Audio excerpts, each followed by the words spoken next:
sure you've heard the phrase before, absence makes the heart grow fonder.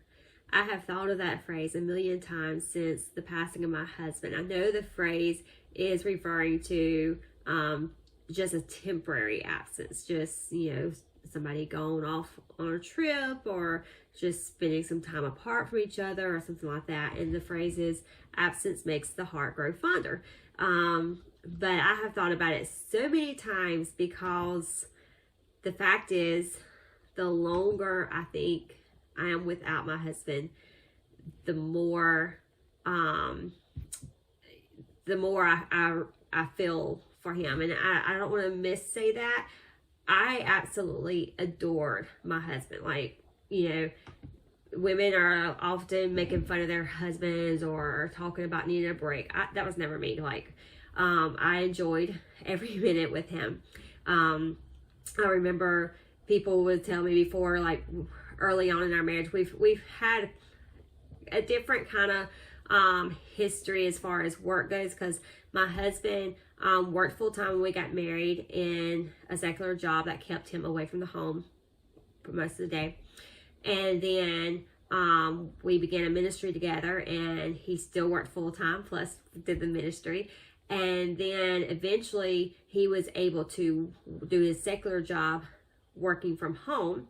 So he was home, he was still working, but he was home doing it. And then eventually he was able to cut back to part-time on that, still working from home part-time, and then the rest of his time doing ministry. And he and I did the ministry work together. So we spent a lot of time together there towards the end.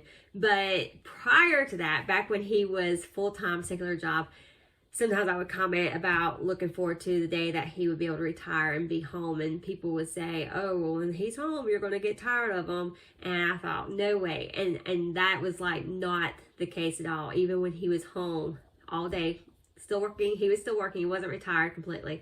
But he was home all day. And I loved every minute of it. I did not get tired of him.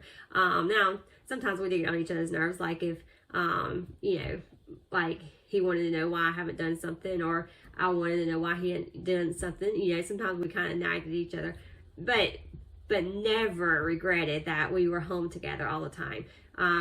So I never had that experience of wishing he wasn't around, but nonetheless, as he's been gone, I think more and more about the things I loved about him, the things I miss, and your heart does grow fonder in a lot of ways. But then it's like the miss is just so much more, like so much more realizing how much I've lost. The longer he's gone, the more I realize how great he was and what a great loss it was to me, to my kids, to our ministry, everything else. So in this case, yes, absence does make the heart grow fonder, and it makes the heartache all the worse. And I don't know how it would be if it wasn't this kind of absence, but it's hard.